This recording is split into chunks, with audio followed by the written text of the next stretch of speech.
Do you go to the when it's recorded, well, when it's live? Would you go? Are you there? Are you like, okay, I've because a lot of times, like with everyone, you sort of like let it. All right, I gotta let it go, and it is what it is, and I'm off. Right. No, I mean, for the most part, I'm sitting in the truck, in the production truck, behind the director, just kind of watching. There's not really anything I can do at that point. But if something does come up where I'm in texting conversations, we usually set up an art department text where we'll go back and forth, and we share a Google Doc where we have notes, and everyone will put that in. But typically during a live show, I'm sitting in the truck, and then if a drapery needs to be adjusted a little bit and the crew is comfortable with that, which we've worked with so much of our crew, they're okay with me like adjusting the base of a curtain or something, it's fine. I'll leave the truck. Yeah. And run oh out up shit, on stage. Brian's left the truck. Yeah. Well, there's nothing you can really, it's more Nothing of just you can being do, right? like being a presence in there, but there's nothing really, I mean, when you're live, that's, you do what you can do. We had 1 year when we had darn it, I've done so many performances. Chandelier. Who sings Chandelier? Oh, Sia. Yeah, thank yes. you, Sia. Yeah, I wanted to say SZA, and I knew that wasn't right. Did you ever think in your life you'd get the word SZA and Sia and Lizzo in the same conversation? No.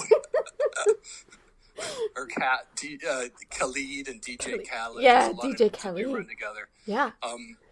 But it was a full set. It was like it was beautiful. A tenement hallway, and then she was in kind of photographer studio, and we had Jason Howard came in and art directed it, and all that. Every piece of dressing on that room, and there had to be thousands of pieces of stuff, was all screwed together because it all tipped 90 degrees to roll up. So everything was locked in place.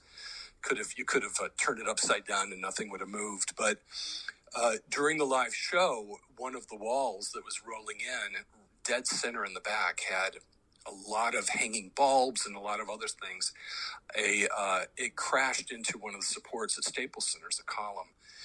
When they're rolling it in, because it's very frenetic. And, the crew tries to be safe, all the time, but every once in a while something hits. And of course, this hit, it broke that center section completely off. They had to pull it all off and then roll it all up. And we quickly unscrewed some things and redressed that area a little bit. Thank God you had everyone time. was sad. Yeah, everyone was really sad. But it just happens because it's a live event. And thankfully, 85% of the set was as we did a rehearsal, as we created. It's just sometimes it just doesn't happen. It just doesn't happen. I mean, it's not like she was going to see it. She had a big wig over her head, didn't she? Well, she's pretty amazing. She would come to the shop. Yeah, we set it up at a scene shop here in the Valley, and we set it up. We built it. She came out. She drove out to the shop. She walked it. She went and got GoPros and rehearsed on it. And they put hard walls around the entire set so that you couldn't see her. And she spent, I think, a couple days out there just getting used to the set, which was pretty amazing. Not every artist has the time or even the desire to do that. But the fact that she was so integrated in it. So she was emotionally very sad about that, about what happened. But I think even she conceded when it was done because no one in the audience knew. The only people that really knew were us. No one ever knows. No one's ever going to know. You know what I mean? Like, no one ever knows but you what's not there, what didn't get there.